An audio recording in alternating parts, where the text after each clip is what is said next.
भाइयों और बहनों, कार्तिक मास का महीना है। भगवान विष्णु और माँ लक्ष्मी की आराधना का समय। दीपों की रोशनी, खुशियों की आभा और श्रद्धा का सागर हर घर में उमड़ पड़ता है। इसी पवित्र मास की त्रयोदशी तिथि को आता है धनतेरस, जिसे धन त्रयोदशी भी कहा जाता है। यह वह दिन है जब घर घर दीप जलाए जाते हैं, लक्ष्मी माता और कुबेर देव की आराधना होती है और भगवान धन्वंतरी का जन्मोत्सव मनाया जाता है। कहते हैं जिस घर में धनतेरस की रात्रि को दीप जलता है वहां अकाल मृत्यु नहीं आती और लक्ष्मी सदा उस घर में निवास करती है। अब सुनिए इस पर्व की दिव्य कथा जो भगवान शिव ने माता पार्वती को सुनाई थी।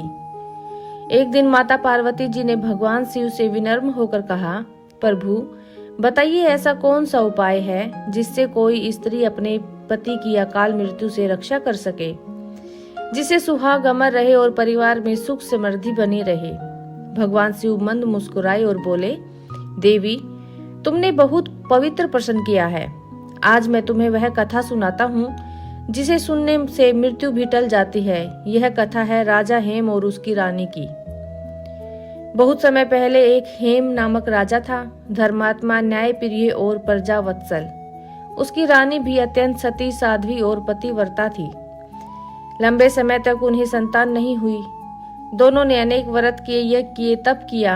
आखिरकार भगवान विष्णु की कृपा से उन्हें एक सुंदर पुत्र प्राप्त हुआ। लेकिन जब उस बालक का जन्म हुआ तभी आकाशवाणी हुई, हे राजा हेम, यह बालक 16वें वर्ष में सांप के काटने से मृत्यु को प्राप्त होगा। यह सुनकर रानी के हृदय में भय समा गया।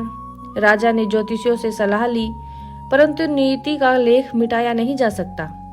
समय बीता, राजकुमार बड़ा हुआ, 16 वर्ष का होने लगा। उसका विवाह एक सुशील, सती, साध्वी कन्या से हुआ। जब विवाह के कुछ दिन बाद ज्योतिषियों ने बताया, आज रात्रि में सर्पदंश से इसकी मृत्यु निश्चित है। यह सुनकर पत्नी ने निश्चय किया, मैं अपने पति को मृत्यु के मुख में जाने नहीं दूंगी। यदि सच्ची भक्ति और सतीत्व में शक्ति है तो यमराज को भी रोक दूंगी। रात्रि आई, पत्नी ने अपने घर के हर कोने में दीपक जलाए। चारों ओर सोना, चांदी, हीरे, रत्न, गहनों की चमक फैला दी। दरवाजे पर दीपक जलाकर स्वयं बैठ गई और भगवान विष्णु और यमराज का नाम जपने लगी। मध्य रात्रि का समय हुआ। यमराज सांप के रूप में प्रकट हुए ताकि उस युवक का प्राण हर ले, परंतु जैसे ही उन्होंने घर में प्रवेश किया, दीपों की रोशनी और स्वर्ण की आभा से उनकी आंखें चकाचौंध हो गई। पत्नी की भक्ति भरे जप और आर्त भाव से वे ठहर गए। उन्होंने देखा वह युवती दरवाजे पर बैठी है, हाथ जोड़कर ईश्वर का नाम ले रही है, आंखों में आंसू लेकिन चेहरा अडिग। यमराज ने सोचा, ऐसी भक्ति के आगे मृत्यु भी झुकनी चाहिए। उन्होंने उस युवक के प्राण नहीं लिए और बिना कुछ बोले वहां से लौट गए।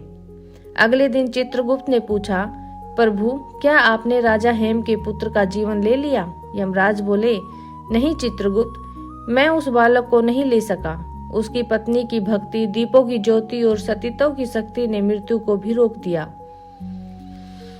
फिर यमराज बोले, आज से जो भी इस दिन दीप दान करेगा, विशेषकर द्वार पर यम दीप जलाएगा, उसे अकाल मृत्यु नहीं होगी।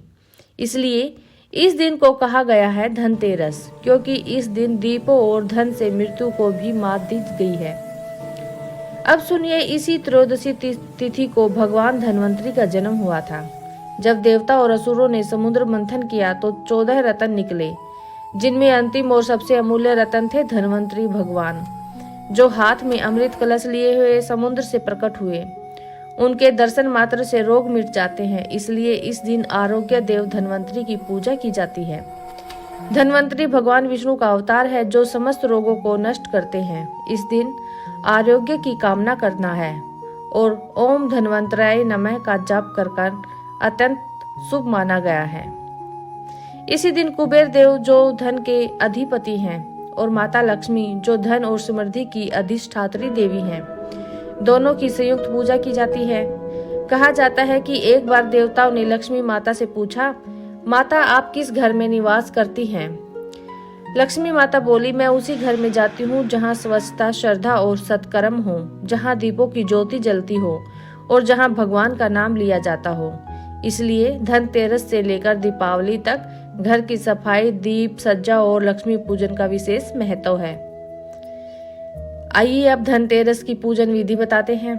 संध्या समय स्नान करके स्वच्छ वस्त्र धारण करें। पूर्व दिशा की ओर मुंह करके पूजा स्थान पर लक्ष्मी माता, कुबेर देव और धन्वंतरी की प्रतिमा या चित्र स्थापित करें। ओम ह्रीम श्रीम क्लीम धन धान्य समृद्धि देई नमः, ओम श्री धन्वंतरी नमः या ओम कुबेराय नमः मंत्र का जाप करें। दीपक जलाए। एक दीप भगवान के सामने और एक द्वार पर दक्षिण दिशा की ओर यमराज के नाम का दीपक जलाए। फिर सुगंध, पुष्प, चावल, दीप नैवेद्य और अर्पित करें। भक्ति से प्रार्थना करें, हे माँ लक्ष्मी, हे कुबेर, हे धन्वंतरी, हमारे घर में सदैव सुख, स्वास्थ्य और समृद्धि बनी रहे। जो व्यक्ति श्रद्धा से इस कथा को सुनता है उसके घर में अकाल मृत्यु का भय नहीं रहता, बीमारियां दूर होती है, धन धान्य की वृद्धि होती है। धनतेरस केवल खरीदारी का दिन नहीं, यह दीपों के माध्यम से अंधकार पर विजय का पर्व है। तो भाइयों और बहनों, इस धनतेरस पर आप भी दीप जलाइए, माँ लक्ष्मी का नाम लीजिए और अपने घर में भक्ति, प्रेम और प्रकाश फैलाइए। जय माँ लक्ष्मी, जय कुबेर देव, जय धन्वंतरी भगवान। आप सबके जीवन में धन, आरोग्य और सुख की वर्षा हो। धनतेरस की हार्दिक शुभकामनाएं। अगर यह वीडियो आपको अच्छी लगी तो वीडियो को लाइक, चैनल को सब्सक्राइब करना न भूलें। जय माता दी।